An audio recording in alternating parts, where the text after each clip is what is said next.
Bonjour, je suis M. Benhassine, hypnopraticienne, coach en neurosensorialité. Je suis également enseignante de yoga. Nous vivons une période qui peut être extrêmement compliquée, même s'il y a d'autres qui sont encore plus extrêmes. Ce confinement qui se prolonge peut bousculer et peut même être une tempête intérieure. Une étude chinoise menée sur des personnes qui ont été confinées avant nous a montré que le niveau de stress dépend pour beaucoup de la durée du confinement. Et les facteurs qui aggravent ce confinement sont l'ennui, la peur et l'inquiétude, toutes les émotions négatives. Au-delà de 10 jours, le confinement peut être une source de stress post-traumatique. J'ai réfléchi à tout ce que je peux vous donner pour que vous puissiez tenir et continuer à traverser cette période. 5 conseils, j'ai pour vous. La priorité des priorités est de lâcher prise et de vous faire une raison. On a souvent tendance à mettre de l'énergie au mauvais endroit. Tout ce que je ne peux pas changer, mon job va être de l'accepter. C'est important de reconnaître la voix de l'ego, cette partie à l'intérieur de nous qui ne vit que par le chaos, qu'elle diffuse à travers notre voix intérieure.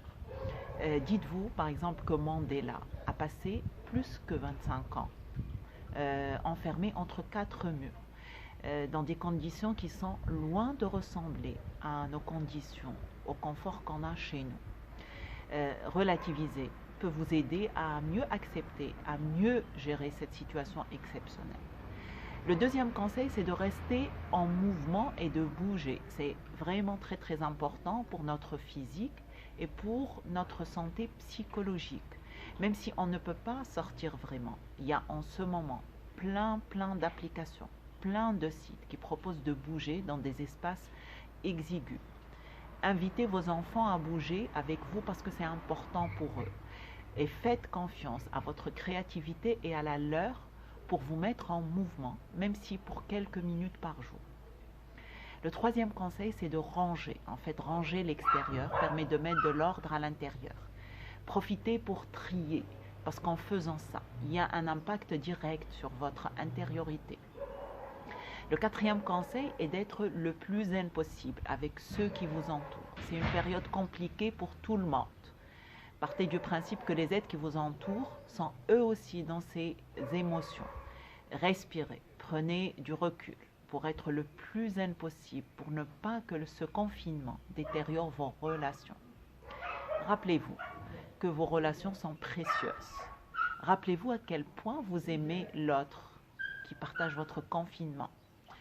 Ne foncez pas tête baissée. Prenez le temps de souffler et soyez zen. Le cinquième conseil que j'ai envie de vous donner est de vous isoler parce que cette promiscuité continue peut être vraiment pesante au bout d'un moment.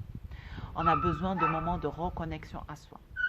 Et là, je vous invite à être créatif pour trouver ce qui vous fait plaisir et ce qui vous aide à retrouver votre calme. Vous pouvez lire, méditer, écrire, utiliser votre cerveau pour rêver, même si le confinement vous prive de votre liberté, même si l'extérieur vous enferme. C'est le moment d'imaginer cette liberté et de la vivre à l'intérieur de vous. Je vous propose pour quelques minutes de vous imaginer dans un endroit que vous appréciez particulièrement. Utilisez votre cerveau, faites-lui confiance, il sait faire et il sait vous emmener loin de votre réalité. Rêver va vous permettre de vivre des émotions beaucoup plus agréables que celles que vous vivez en ce moment. Voilà les conseils auxquels j'ai pensé à vous donner pour que vous continuiez à traverser cette période et vous allez la traverser. Effectivement, elle est un peu difficile, mais elle peut se transformer en une occasion, en une opportunité d'apprendre sur vous-même. Ça dépend énormément de la manière dont vous abordez les choses. Vivez-la en conscience parce qu'elle vous grandisse, parce que la vivre en conscience vous permet de grandir. Je vous souhaite le meilleur. Et si vous pensez que cette vidéo peut aider de nombreuses personnes qui sont dans le confinement comme nous, n'hésitez pas à la liker, à la commenter et à la partager. Je vous remercie et je vous souhaite une bonne journée.